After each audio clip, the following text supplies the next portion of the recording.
He will be in the LCQ, but a top 4 finish means he can avoid the LCQ and go right to Shanghai. Wow. Okay, so Guriko and Baton vying for that top 4 spot. Top of the game, Pedro immediately dropping regular E-barbs in the back to cycle the Evo. It's part of the strength of Evo E-barbs is that just that one cycle that you can get those very punishing rage-speared E-barbs, and he's just trying to get them going right away. And a little correction there. Guriko can finish somewhere else points-wise, but it depends on how other players finish to make it to World Finals this weekend versus going to the LCQ. A lot of double spirits this weekend, Jackson. I know. Yeah, this RG double spirit deck from last season seems like it is not hugely affected. Fireball coming down, but look at this Hero Berserker. Hero Berserker is such a great way to counter the strength of Evo E-barbs.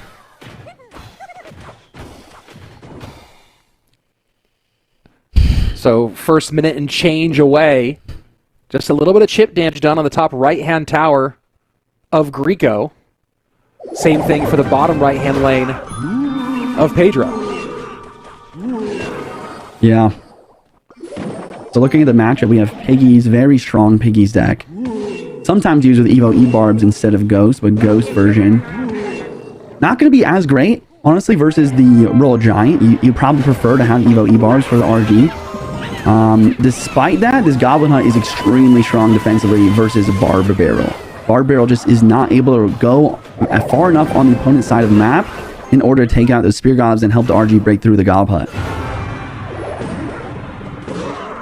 Classic Barb Barrel versus the Hero Barb Barrel. Fireball in to break up the cage, get some damage on tower. Immediate E-barb split for Pedro. Once again, just try and get that Evo E-barbs back in cycle. It's really about the breakthrough for Pedro because, as you know, the Piggies, they're going to find a way to get damage. It's just so consistent. For the Royal Giant, perfect defense is truly possible for Guriko here. But if Pedro can get a really solid RG plus Evo E-bars push with a Barb Barrel potentially over the river for that Gaba with a Hero Barb Barrel ability, that's kind of like what he's vying for at this point. Guriko really shutting things down as this whole area is totally clogged up. No damage for Pedro there. Guriko looking to make his 3rd World Finals appearance. First made it in 2021 when we had that extra round of 32, the single elimination round before making to our top 16 and double elimination. Guriko ended up dropping in that opening round. And then a top 8 world finalist in 2024, the smallest world finals we ever had with only 8 players attending. He ended up making it in that one. Went out in the first round again. Would love to make world finals and make it out of the first round for the first time here in 2026. And there you have it. This is kind of this idea that I was talking about. He gets the dual lane pressure with the E-barbs plus the Barb over the river. The Barb Barrel over the river for the Goblin, it's not as great as the Log, but it can still do the trick, start taking out some of those Goblins that they spawn in with the Hero Barb ability as an opportunity as well. And as Pedro continues to cycle these Evo E-barbs split in the back, it's really hard for Guriko to actually find an opportunity to attack. The RG just cannot survive against the absolute buzzsaw that is the Hero Berserker ability. Pedro needs to find some other way to get tower damage here if he's not able to get breaking past that Berserker. Fireball might be it. Yep. There you go. But Piggies are going to come onto the counter push Barbell to clean up Spear Gobs. Fireball was used on offense and cycles back for defense to try to hold on this damage advantage. But now Guriko taking the opportunity to fireball the tower and take that damage advantage back with only 20 seconds on the clock. Single lane game here. Double spirits down, trying to do anything to keep a Royal Giant on the board. Fireball comes down against the Piggies. Oof. RG at the bridge. Hero Barb Barrel trying to break through. Fireball will be the insurance for Guriko, and he gets game number 1 in a defensive battle that had about as much damage as a light breeze. Yeah, I mean, really in there. So great plays all around from Guriko too. And then we're heading to game 2 straight away. Of course, stakes much higher for Guriko on this one than Pedro. Pedro already has his golden ticket secured for this season. He will be making another appearance at World Finals. This will end up being his 4th consecutive World Finals appearance after 23, 24, and 25 appearances. And also put this in context, the World Finals appearances for Pedro so far, a number 2, a number 6, and a number 3 finish at Worlds. So Pedro gets one more shot here in his 4th consecutive season at a world title. Guriko fighting for the opportunity to break out of the first round for the first time. Yeah. Honestly, I'll never forget.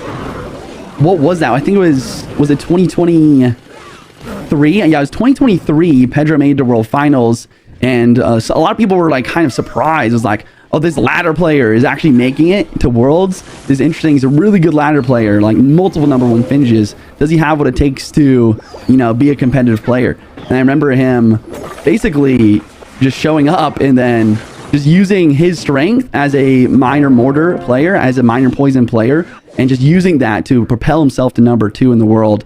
And now at this point, it's just like, it's a no-brainer. This is, like no one says Pedro is just a ladder player anymore. This man is a veteran Clash Royale League competitive player. Well, people also need to remember that breakout moment for Pedro early in 2023 is when he did something that I don't know how many players have ever done. He put 3 accounts in the top 10 on ladder. Then that was the same month where he made his CRL monthly finals debut in 2023. I think it was maybe he made his debut I think it was that month or the month after. But in 2023, it was the 3rd monthly final where he got 2nd place, got his golden ticket. But he had this 2023 was a breakout year. And I don't, when someone puts 3 different accounts into the top 10 on ranked, it's hard to imagine that person's skill set ends at being just a ladder player. Right. Yeah, so true. Well said. As we take a little deeper look at this game, honestly, you would think on paper that Hog Rider is in a difficult spot here versus E-Barbs and versus the Vines of the Firecracker. But after playing this matchup a decent amount, I would say that the Hog actually has a really solid advantage, especially with the delivery version actually, instead of log. And it really all comes down to the quick cycle. You can out-cycle that Vines with your Firecracker very effectively, and she is a defensive menace to be dealt with on the other end of the screen here. Evo battling out of the right-hand side, Ice Spirit to slow it down, and back to the cannon just in time to save the connection.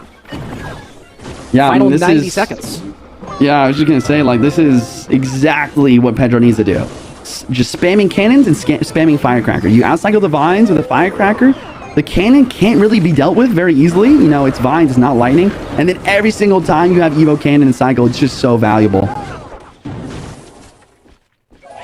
Earthquake was once basically a win condition. Now, not as commonly so, but we do see it creating some separation as we go into the final minute. Triple Elixir starting. Advantage Pedro.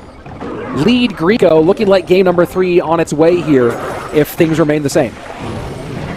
Skelly's trying to block the Zappies, but ends up being Mother Witch targeting. Really nice last-second Ice Spirit trying to keep the cannon alive after that connection. Evo Firecracker, great play, out-cycling those Vines. And Guriko's trying to cycle back, but it's definitely a difficult task. Decides the Vines the right side, but at this point there's only 30 seconds left, and Pedro's defense continues to be stellar. Giant Skellies in both lanes. Now the Battle Ram behind on the right-hand side. Cannons are stacked. And now a third cannon. My word. The cycle for Pedro. Unbeatable here as he cruises his way to a win in game number 2. I mean, that was just textbook. That was a beautiful watch. Pedro, I don't know. He just got a couple hog hits. He Firecracker as much as possible at one point for the lower bracket later today. That should give us a ton of information. Here we go. Game number 3. This is what I like to see, Rich. 1-1 in the best of 3. 2 pros duking it out. And Pedro coming with his one-trick deck. We see a Miner. Honestly, it's like after, I don't even know how many times Miner's got nerfed at this point. I think maybe like 5 or 6, or who knows how many tower damage nerfs it's got. But Pedro's going to bring it out, most likely with a Mortar to supplement And a big mistake on Goblins to start it off as well. Everyone knows Miner heals the tower now. Interesting choice. Yeah. But that's what, I mean, that's the interesting thing about this mortar deck. I mean, I talked about it a little bit before. I honestly just, I just think it's gross, but it's like, it's just, you basically have 3 or 4 different attacking cards. You have the Minion Horde, you have the Gobstein, which has that monster who goes straight to buildings, and then you have the Mortar, which is a great win condition for sieging the towers on your side of the map, and then the Miner just to add 1 extra way of getting some chip damage. So Guriko has a lot of different cards he has to worry about potentially reaching his tower, and then on top of that, you have to somehow connect with your own win condition as well. Yeah, and what's the order of operations for Guriko getting connections in this one, right? The mortar's going to be difficult to break through. There's some swarm out there. The cannon cart, great single target damage. Of course, you know, you have the swarm on the ground, but also the swarm in the air. How do you envision Guriko connecting with that Royal Giant? You know, it's difficult because a lot of the times in these kind of matchups, you want to go for an RG in the back. But you absolutely cannot do this here because then you'll just run into a cannon card in the back same lane. It's one of the best cards for locking down a lane, similar to Bowler, for example. So you can't RG in the back, and you also need the RG to help defend against these mortars. So in order to break through, I guess what you're looking for is defense, and then you're looking for a counter push. Most likely with the hero Valkyrie, plus whatever spell he has. Most likely going to use a Fireball on top of either like a Mother Witch or a Minion Horde in order to get some sort of connection. But it's honestly really tough. And this is a lot coming down the lane. Double Spirits trying to work. Cannon Cart going to get stuck. Good lightning value here. But after all that effort, a mortar connection and a connection from one minion and the miner on tower. So Guriko, great effort, and look what he has to show for it. Literally. Not like, and this is what we're talking about once again. It's like a good defense, a truly good defense in Clash Royale is not a defense where you keep your towers healthy. It's a defense where you keep your towers healthy while also having troops that stay on the board that you can counter push with. And that seems to be the biggest struggle versus this mortar deck is to, like, it seems like every time you try to defend, all your cards just get melted by a cannon cart, by a minion horde, by whatever it might be. And Pedro has been really, really patient. Has not been popping these doctor abilities. He's had the lightning rod drop down in space a number of times and has just shown so much restraint. Here we go. Royal Giant might get its first connection, and it does finally, in sudden death overtime, get one shot, but a lot more than that to make up.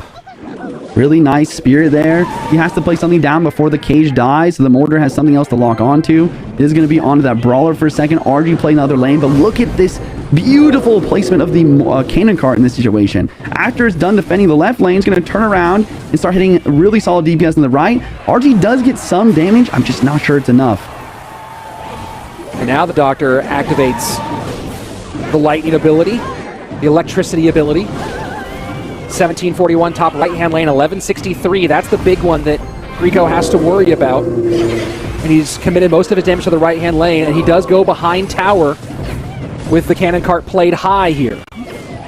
The cannon cart. Wow, I thought it locked on tower. It actually didn't, but look at this Gobstein ability. Hero Valkyrie trying to melt, and it's not enough. Gobstein Scientist stays alive. Log here does kill goblins, but at this point, there's another scientist literally pushing the Royal Giant backwards away from the tower. And even with the lightning, it's not enough with the minion horde just shredding everything on his side of the map. And absolutely no way to deal with minion hordes for Guriko throughout this matchup. Did his best, but you look at the board and you go, well, I don't know what I would do with that either. Pedro, great pick here in game number 2, and now he puts Guriko and Baton against each other in the lower bracket. Great news for those of you who are Morton and Viper fans. One of the two dangers will